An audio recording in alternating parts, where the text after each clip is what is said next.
गर्मी में गरीब का जादुई कूलर। इस कहानी की शुरुआत कुछ इस तरीके से होता है। सानू और बेबी अपने पापा से जिद कर रहा था कि पापा बहुत गर्मी हो रही है, कूलर लगवा दो, कूलर लगवा दो। सभी के घरों में कूलर, पंखा, एसी है, लेकिन हम लोगों के घर में कुछ भी नहीं है। ना पंखा है, ना कूलर है, ना एसी है। बहुत गर्मी लग रहा है। तभी वहाँ पे स्वाति आती है और बोलने लगती है कि बच्चों, एक बार मना कर दिया जाए तो बात सुन लिया करो। जब बोल रहे हैं कि तुम्हारे पापा के पास इतना पैसे नहीं है कि वो कूलर, पंखा, एसी खरीद सके, तो तुम लोग फालतू में जिद क्यों करते हो। आज के बाद किसी भी चीज़ का जिद नहीं होना चाहिए। स्वाति कस के डांट लगाती है। तभी राहुल को बहुत बुरा लगता है अपने बच्चों के लिए। वो दोनों बच्चों को लेकर के बोलता है कि चलो बच्चों, मैं तुम्हें ठंडी ठंडी आइसक्रीम खिलाता हूँ। कूलर नहीं ले पाया तो क्या हुआ, चलो चलो। दोनों बच्चे बहुत खुश हो जाते हैं आइसक्रीम के नाम पे।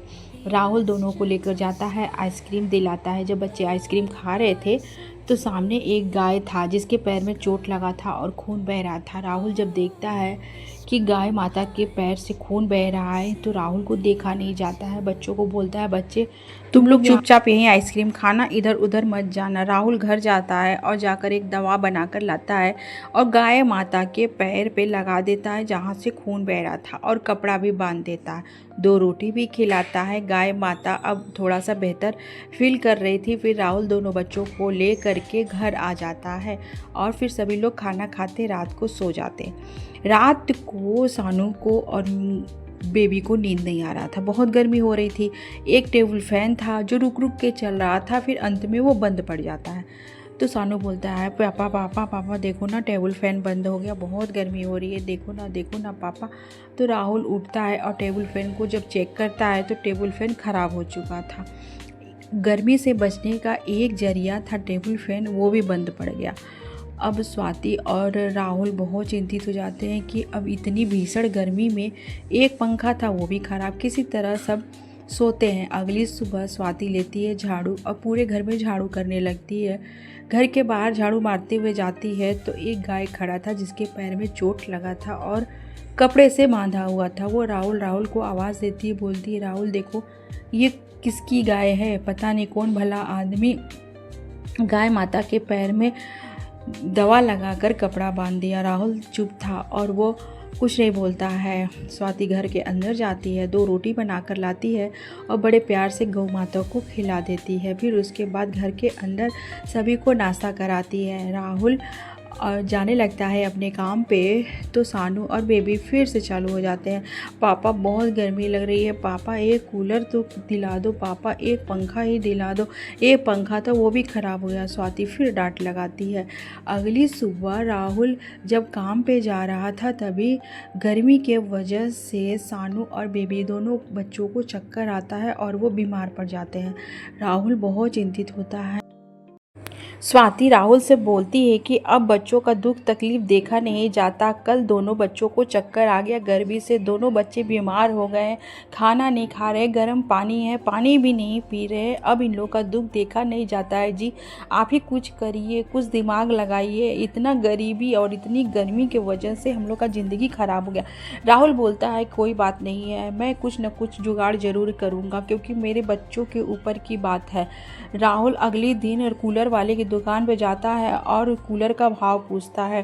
कूलर बहुत महंगा था। वो बिना कूलर लिए वापस आने लगता है तो एक कबाड़ी का दुकान रास्ते में दिखता है।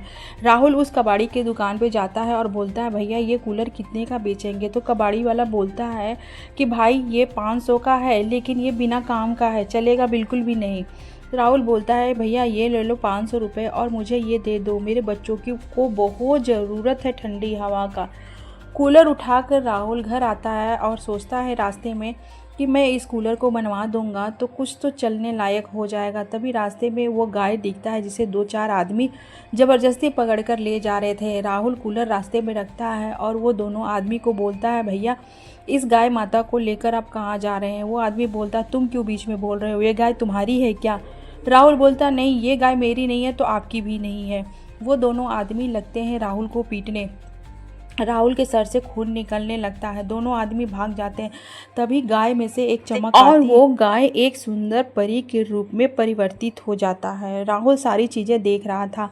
वो परी बन कर के बोलती है कि आप बहुत भले आदमी हैं। जब मुझे चोट लगी थी तो आपने उस पर दवा लगाया और मुझे रोटी भी खिलाया। मैं रोज़ आपके दरवाजे पे गई और आपकी पत्नी और आपने मुझे रोज़ रोटी खिलाया। मैं बहुत प्रसन्न हूँ। मैं गौलोक की परी हूँ। मांगो, मुझसे क्या मांगोगे? राहुल का दिमाग एकदम दुखी और परेशान था। राहुल बोलता है, परी जी मुझे कुछ नहीं चाहिए, बस ये कूलर आप सही कर दीजिए ताकि मेरे बच्चों को ठंडी हवा मिल सके। परी जादू की छड़ी निकालती है और घुमाती है तो कूलर सही हो जाता है और राहुल को जो चोट लगा था वो भी सही हो जाता है। राहुल कूलर लेकर के घर आता है और चलाता है तो उसमें से बहुत ठंडी ठंडी हवा निकलती है। दोनों बच्चे बहुत खुश हो जाते हैं और खुशी के मारे कूलर के आगे बैठकर ठंडी हवाएं लेने लगते हैं। तभी वहाँ पे एक बच्चा बोलता है कि पापा, कूलर में से तो बहुत ठंडी ठंडी हवा आ रही है, क्या ये कूलर हम लोग को ठंडी ठंडी आइसक्रीम देगा? तभी कूलर में से आवाज़ आता है, तथास्तु। सभी लोग डर जाते हैं, अरे ये कूलर कैसे बोल रहा है? तो उसकी मम्मी बोलती है कि कहीं कूलर के अंदर भूत तो नहीं घुस गया। तब राहुल को याद आता है कि ये कूलर तो परी ने सही किया है। हो सकता है ये कूलर सही करने के बाद उस परी ने जादुई कूलर बना दिया। सारी चीज़ें कूलर सुन रहा था और उसमें से प्रकाश निकलता, ढेर सारा आइसक्रीम बाहर आ जाता है। तभी दूसरा बच्चा बोलता है, कूलर कूलर मेरे लिए चॉकलेट और केक ला के दो। कूलर में से प्रकाश निकलता है, चॉकलेट और केक ढेर सारा बाहर निकल जाता है। तभी उसकी मम्मी सोचती है कि जब ये खाने पीने का चीज़ दे रहा है कूलर, तो कुछ दूसरा सामान भी तो दे सकता है। हे जादुई कूलर, एक बड़ा सा फ्रिज मुझे दे दे। कूलर में से प्रकाश निकलता है और बड़ा सा फ्रिज बाहर आ जाता है। उसके बाद एसी, उसके बाद पंखा और ज़रूरत का सारा सामान राहुल और उसकी पत्नी दोनों लोग जादुई कूलर से मांग लेते हैं। तब राहुल बोलता है कि अब हम लोगों को चिंता करने की कोई बात नहीं है। एक चीज़ के लिए हम लोग तरस रहे थे, लेकिन जादुई कूलर हाथ में लग जाने के वजह से सारा सुख सुविधा का सामान हम लोगों के पास हो गया है और मैं इसी सुख सुविधा के सामान के साथ साथ अपना एक छोटा सा दुकान भी कर लिया है और मैं दुकान से ही अपना जीवन यापन कर लूँगा। अब हम दोनों पति पत्नी मिलकर इस जादुई कूलर से जादू का सामान मांगेंगे और गरीब लोगों की मदद करेंगे। जिसके पास कूलर नहीं है, पंखा नहीं है, खाने का सामान नहीं है, उस